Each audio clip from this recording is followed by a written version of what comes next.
as what can happen there. I think it's time to talk some NBA, fellas. We're watching the game right now, Celtics and the Raptors. You guys had a pretty good bet on that. But before we jump in there, let's talk about some finals results that we had from the last few days. I'm going to start first with Giannis, man. I'm a little concerned. Giannis and the Bucks allowed the Heat to come in and snatch game one. Jimmy Butler goes for 40. Giannis got a little testy after a simple question that was asked to him after the game. When Jimmy Butler, I think he scored the last few points for the Heat. He was just unstoppable. A reporter asked, hey, did you think about checking Jimmy Butler anytime during that? And Giannis got, like I said, he got a little defensive, man. He said, why would you ask me that? I'm doing what the coach, whatever the coach tells me, I'm going to do. I didn't like that response. I really didn't, for a guy that's going to maybe win the MVP and the Defensive Player of the Year. Your ass should be out there guarding whoever the hell is scoring the most points on the other team.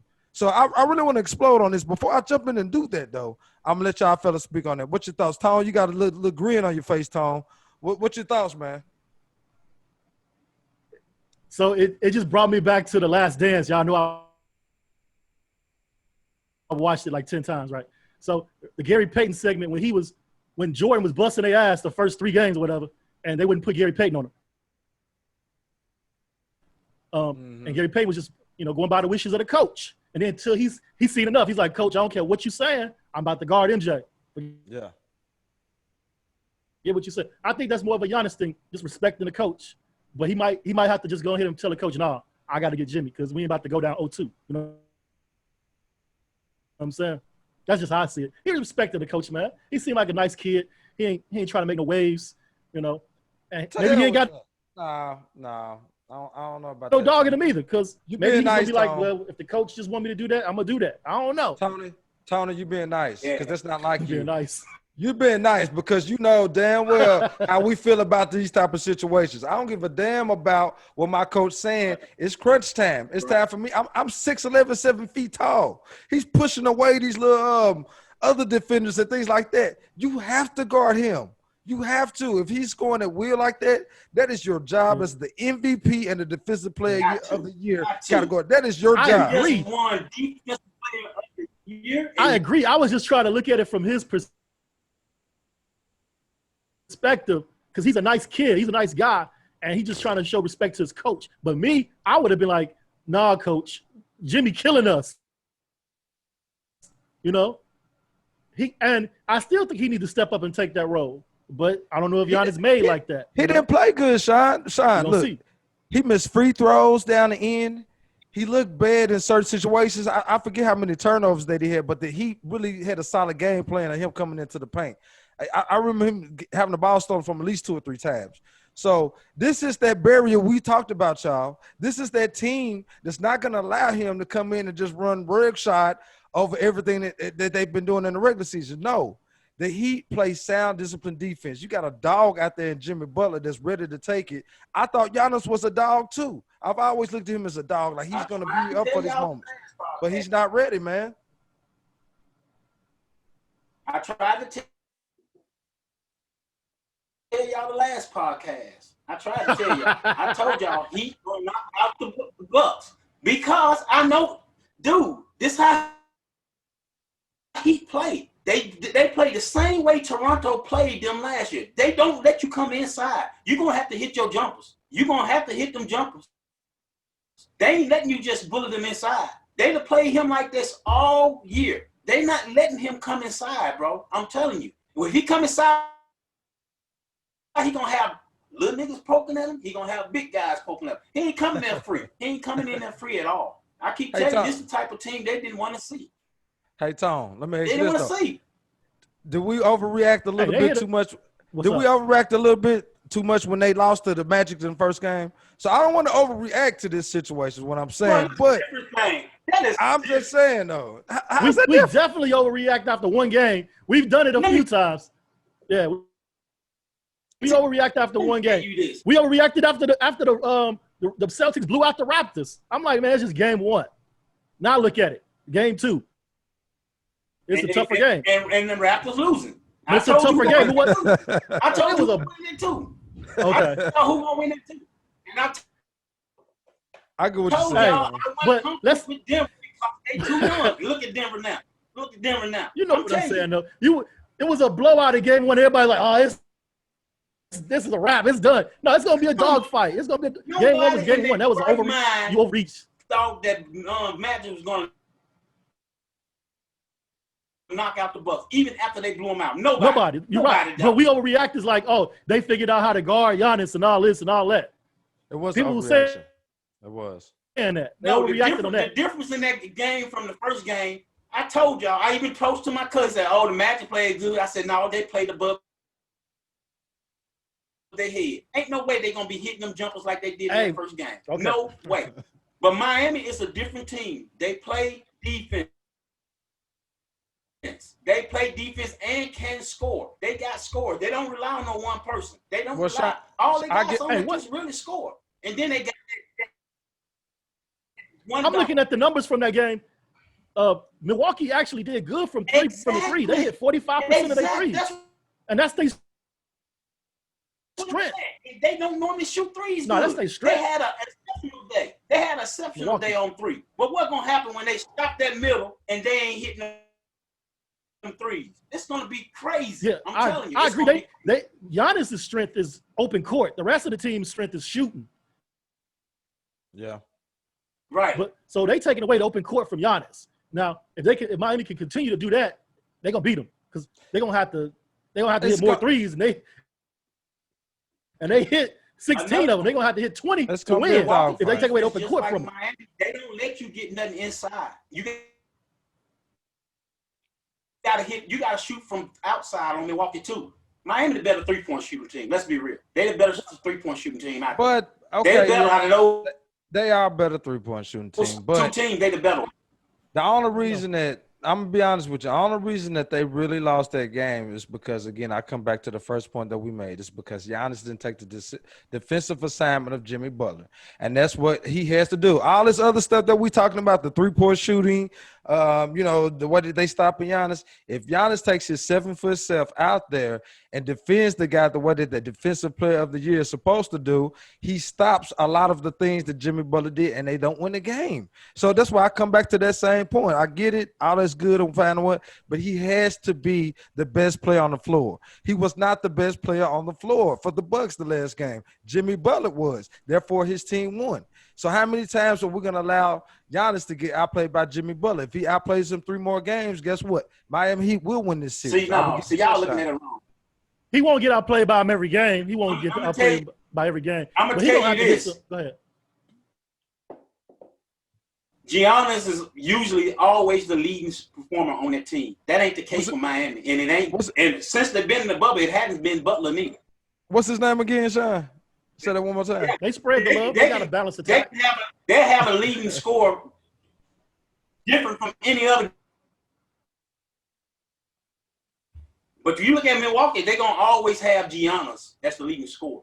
Miami got more weapons. They got more people. I love how you say Giannis. I'm telling you, bro, they got more weapons. Go ahead. He gonna have to hit his free throws. I'm looking. He 4 for 12 from the free throw line. That's what I'm saying. Giannis was not the best player. That's the difference in the game, ain't it? Right there. Is that not what I said? I'm saying he was not a good player yesterday. He did not play up to the potential of him. He airballed a free throw. You understand what I'm saying? He airballed free throws, bro. Yeah. I don't know if it was his nerves. I don't know what happened, but he has the potential to play a lot better. Jimmy Butler does not have a lot of potential to play much better than what he did yesterday. That is peak Jimmy Butler. But I'm saying, though, Giannis has a different level. That's all. I agree. You know what I'm saying? Okay. On the offensive end of the ball. But he don't have to. But I'm going to say this about Jimmy. Jimmy don't have to be a 40-point scorer to take over the game. Jimmy actually comes down the court and make decisions with the ball as well. You know what I'm saying? He actually finds the open man cutting. He does a lot of different things. He don't have to score to be a decision maker in the game. And then his defense on the other end, he gonna poke at the ball. He gonna get up under you. He gonna make some game changing plays. So it doesn't have to be 40 points. It could be 20. It could be 15. And he's a dog. He'll win it because he gonna get the ball to somebody else. Yeah. Dogs don't have to, like you said, score the points to actually influence the game. Giannis gonna have to do better. you know what? You know what was so crazy? You know what's so crazy about that game yesterday? Right before, about a couple of hours before that game, somebody had just posted up who you like better, Clay or Jimmy, and Jimmy goes out and has that monster ass game, bro. Yeah. For the simple reason, I picked Jimmy. Yeah, for the simple reason why I said it. I mean, if you look at defense, Jimmy really got him there, but it's real close. It's real close. I was Clay gonna say shoot better. Jimmy can hit three, but Clay all around game. Right. Jimmy can do more things on offense than Clay. He has a better arsenal. Exactly. But Clay can get hot and he can drop 13 threes in the game. Pops, pick and pops, whatever. Screen and roll, pick and pops. That's his game. Yeah. Clay is better offensively by a ton. And it's just because he can I'll get give Clay his props. Clay can go on crazy hot streaks. But he goes on crazy hot streaks. Offensively, more than just shooting a three. He don't have an arsenal. He don't have an arsenal, though. He don't have to have an arsenal. He don't have to have himself. He can't put the ball in the deck for his teammates. Yeah, his teammates and none of that. No, Tom. His arsenal is he's a basketball player, Jimmy. I'm not disagreeing with you. I'm not disagreeing. More things he can do. It's not disagreement. But at the end of the day, Clay has a special skill set that he can hit 15 threes in one game. He is some of the reasons. He's a specialist. But he's not just a specialist. He is a top echelon specialist. Clay can go for 50, 60 points. What else does he do? Like that. He plays great defense too. He's the ultimate. He's the number one 3-and-D player I've ever seen in my life. He plays good defense. Whoa. Y'all overstate this. No. He's a great defender. He's a good defensive. He's not great defensively. Oh, y'all over-exaggerating, man. Y'all over-exaggerating his defense. His defense is good, solid. He plays good position defense. If you ever look at him, man, he plays good position defense. He stays in front of his guy. He ain't never deflecting the ball, knocking the ball loose. He ain't blocking nobody's shots. He ain't doing none of that. He's the greatest. And he uses his length. He is the greatest 3-and-D player of all time. He's a good defensive player. Listen to this. Do y'all agree with me? But that's not saying much because his three is so great. His defense. He's the greatest 3-and-D player of all time. Tony, listen to me. He's the greatest. You ain't saying much by saying that because his three is great. Of all time. I'm just saying, no, that's what you mean. That's an accolade. That's only because most people who shoot threes ain't. Hey, no, look, you got to put it in context. The other 3-point shooters in history, weren't good defenders. They were okay defenders, but he's a good defender. He's not a great defender. He's a good defender. His three is great. That makes him the greatest 3-and-D. But you put it in context with the other guys that shot the three and played D. That ain't saying much. That ain't saying much at all. So you'll take Jimmy. Yeah. So you just say Jimmy I'm gonna say it like this. He definitely ain't that. I'm gonna take Jim if I got a ticket. Yeah. If I got Steph on my team, I'm taking Jimmy Butler over him. I would love to see Clay play without nobody else getting double teamed. Exactly. I want to see that. I want to see his dog. He has no choice but to be wide open on a three-pointer. He has no choice. The man scored like 60-some points one day and put the ball on the ground 3 times. Come on, man. That's what I'm saying. That's not a bad. Coming off of screens and rolls. Why y'all trying to hold on? Why y'all trying to make this seem like a bad? That's a limited skill. Hold on. Y'all trying to make it seem like to me that it's bad that a guy does not have to dribble a lot to get his points. I'm not gonna ever see that as a negative. Yes, he's limited in some capacity, but if you put him on certain, no, it's not bad. That's not what we're trying to. That's what y'all saying. We're trying to show you who the better. We talking about basketball player. You talking about somebody who do a special thing. We talking about overall player. A basketball player does many things. They dribble the ball. You know what I'm saying? I get it. I get it. Don't look. You got to dribble it. I get it. The value of Klay Thompson is what I'm saying, though, in today's game. Jimmy Butler is the overall better player. He is. I'm not disagreeing that fact. If I start off somebody, I probably would say Jimmy Butler because he can do more things. But the value that Klay Thompson can bring to a team in the right offense and the things that he does is more valuable than what Jimmy Butler. He can go off for more. I want to see him do it as a lead dog. Like that. Okay, I want to see him do it as lead. I agree. 82 games. I want to see him do it for 82 games and lead the team to the Clay playoffs. is like the nice kind of defensive player. Jim is like a fucking dog. Jimmy ain't won. Clay is a good defender. What is Jimmy? What is Jimmy? But Jimmy's also a problem because he has chemistry issues. He's such a dog that he gets mad. He's been on 3 teams right now. So sometimes, I don't know, maybe that can work against you. That's all I'm saying. He's played for Philadelphia. He's played for Minnesota. He's played for Chicago. And all of them, I said that, he's a little much on something. So sometimes maybe that could be too much of a thing.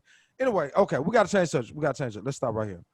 Let's talk about, since we're talking about dogs and matchups, Jamal Murray, Donovan Mitchell has become primetime TV. These guys have put up 50 a piece on each other. 57 was the highest with Donovan Mitchell. And think about this. This is the first time that has ever happened where 2 guys in one series have put up 50 a piece on each other. You got Game 7 happening tonight. We talked about it off air. I know who's taking who, but let's start off with the matchup. Have you ever seen something of this nature where 2 guys are going at it at such a high clip? Let's start off with you, Sean. With me? Yes, sir. You, Sean. You said start off with who? Start off with you, Sean. Okay. Man, as a fan and don't care which one of them teams win, I'm enjoying it. I love it, man. I ain't never seen two guards go at it like this. This is 2 young guys, man. These guys gonna be here to help carry the NBA for a minute, man. These guys, man. I mean, Donovan Mitchell, I've been seeing that dog in him like that, but I ain't watched too much of Denver, so I haven't really watched Jamal like that. But, man, watching him in his bubble, man, that guy showed me a lot, man. That guy has shows me a lot. I love watching them 2 teams play, man, just to see them 2 guys go at it, man. Some good some innocent blood against each other. I mean, there ain't no hating against each other. Them guys out there competing against each other. I like it, man. I really like to see that. Yeah, I think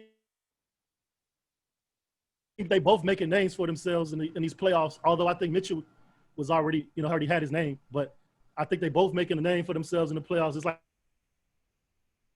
they coming out in these playoffs and all that. But at the same time, you got to think about 50 on each other. Somebody ain't playing no defense, right? Thank you. They shoot the high percentage that they shooting at as well. I mean, they shoot at a great percentage. You're gonna have to bother that shot a little bit, right? I mean, you got to do something. Shots being contested like that. They shooting at such a high clip, right? I think Mitchell's averaging 38 points. Mitchell's averaging 38.7. He's shooting 54% from the field, 55% from 3, and scored 50 or more points twice during this series. Murray is averaging 34 points, and he's shooting 58% and 57 from 3. Does that not scream double team and trap in the corners? Right. Damn it, what the hell is going on? What has the NBA come to where guys can't exactly what I'm saying. Exactly. They always say you don't let one guy beat you. And what I don't give Mike Malone and Quinn Snyder. What the hell is going on, y'all? I agree with you 100% on that, Tony. Like if I'm what? Yeah, it's like one of these teams gonna have to say, look, he ain't for to kill us tonight. We gonna bring the double. We gonna get the ball out of his hand. We gonna let somebody else try to kill us. You know what I'm saying? I enjoy them getting the points, but I want to see somebody slow the other one down. Something. Yeah, it's like, come on. But as far as history, seeing guys like this go at it, I remember going back to the 93 finals, Jordan and Barkley. That wasn't 2 guards, and they weren't guarding each other, but they had a great series against each other. The teams, they had a game where they were both was like 42 points or something like that, and they were just going back and forth. It was a tight game, but as far as 2 guards going at it, I ain't never seen it before. Yeah, I'm gonna clean up here. Yeah, I do love to see it as well.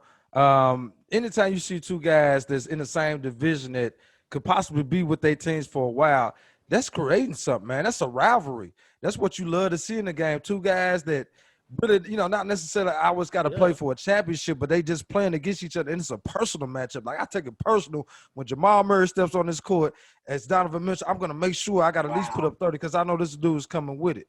So I love to see that. I do want to see that rivalry bubble the way that it is, but I just do come back to the defense. I don't like it. I don't like guys being able to score 50 multiple times in the playoff series. That's not the basketball I was raised on, but it's cool. At the same time, I like to see the scoring. So, Game 7, who y'all got tonight? Sean, you so into that Raptors and Celtics game. I know you said your prediction. I still got y'all on the board, both of y'all, for that. So I can tell he's got some interest in what's going on in this game. I just looked at the bullshit ass offensive foul call they charged. Was that Theus? They just called. That was a that's bullshit ass Tatum. call. Ah, Then man, they teed him up got Tatum. with anybody. Oh, man. They down by 4. But anyway, who y'all got in this game winner? This Game 7, I should say, winner of the series. Denver, Jazz. I think the Nuggets growing up. I think the Nuggets gonna get it too. I think the Nuggets got a little bit more weapons than Utah, and the experience don't even matter because really neither one of them teams got the experience like that. So yeah, I got the Nuggets tonight. Tom,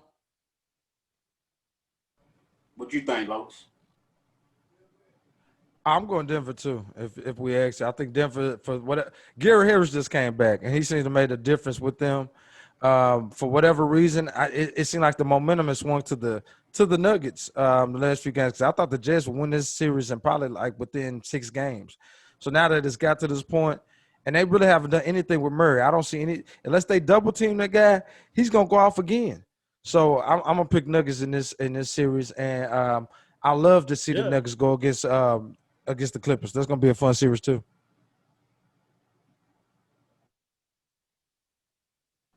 Yeah, I really don't think either of them team got nobody to hold them 2 guards. It's just gonna be fun to watch them. So. Yeah. What about you, Tom? I didn't get your prediction. Who you got, Jazz or you got? They're Nuggets? gonna put some defense on Murray if they play the Clippers. I got the Nuggets. I think the Nuggets gonna close it out. They got a deep team. Nobody playing defense, so it don't matter. It's who got the buckets. I think the deeper team gonna put up more buckets. True. All right, let's hit our last NBA topic of the day, fellas. Let's go OKC. Let's go Houston. Some kind of way it's got to 7 games. I didn't see it playing out that way. I thought Houston would quickly get OKC. Well, maybe not quickly, at least about 5 or 6 games or something like that. But Chris Paul has battled, man. Chris Paul has made me think in my head that I think the Rockets feel bad about making that trade that they did for Russell Westbrook because Westbrook has come in, had 7 turnovers last night, didn't look good. While Chris Paul was finishing off the Rockets, scoring 28 and being vital like he always does to OKC. So give me your predictions on this Game 7 for the Rockets and OKC. And more importantly, what does this say if OKC wins this series about over Houston?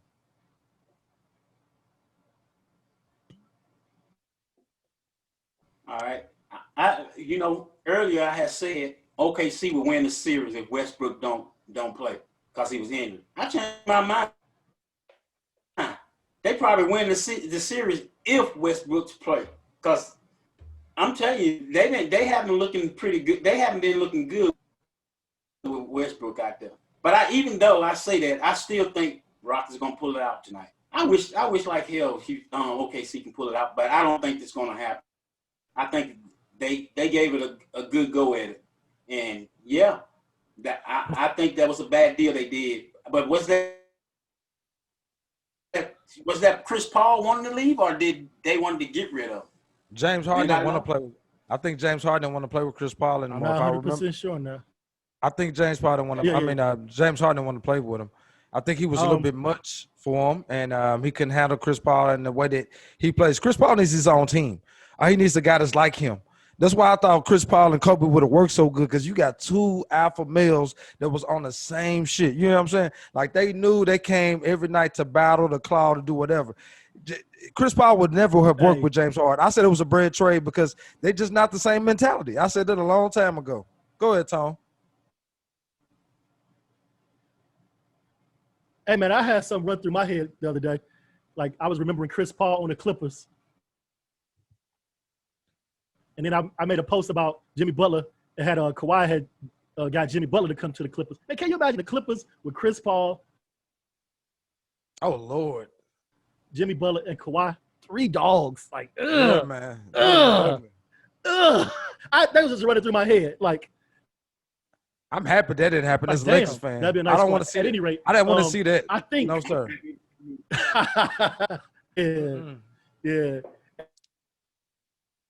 At any rate, I think to pull it out, I think Chris Paul has been playing great. He should have been in the MVP conversation or the Coach of the Year conversation, either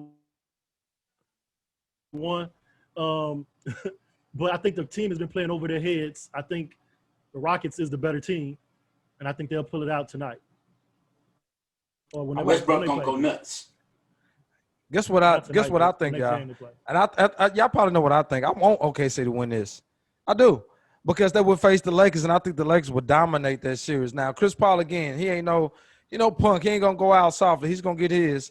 They may win one game, maybe even two, but I would love to see OKC pull it out because I think the Rockets are a much different type of threat as a Lakers fan that we had to face. But I'm going to say this. I think that OKC has more heart. I do. They've proven that they got a little bit more heart than Houston. Because they shouldn't even be in this series. They shouldn't even be here. And the fact that they got the 7 games with them, I think that it shows me, I think OKC is going to win that series. I really do. I think that James Harden, he didn't even take any shots in like the last 3 or 4 minutes of the game. It's something about him in the postseason. He's just not that, whatever that is in the postseason when it's time for you to step up. He hasn't done it in years, y'all. You see the numbers. You see 32 points. You see 32 points, and you're like, okay, cool. I agree, but I don't think this is the series, though. I don't know. It shouldn't have got here, Tone. We shouldn't be 7 games talking about OKC. It's usually later round series. We shouldn't be here, y'all. We shouldn't be at 7 games with OKC. He should have been and got them out of here. So I'm going to pick OKC. That's what I'm doing tomorrow. You like picking losers, so it's all right. Okay. I'm cool with that. But check this out, man. We got to. They let Game 4 slip away. That was a problem. Yeah, they did. I said they let Game 4 slip away. That game was the one they supposed to win. Series be over. It should be over. But you let the team linger around, and a guy like Chris Paul's better at finishing games than James Harden is. And if it's a close game, I trust Chris Paul more than I trust James Harden. It is what it is. All right, we got to get to some somber topics as we wrap this thing up, man. This is the Spoilerholic Zoomcast. We do it each and every Tuesday. Y'all make sure y'all check us out. We're on YouTube. We're on Spotify. I'm going to get us on there soon anyway. We're on iTunes and a lot of different social media platforms. So if you ever want to check into us, hit me up, hit out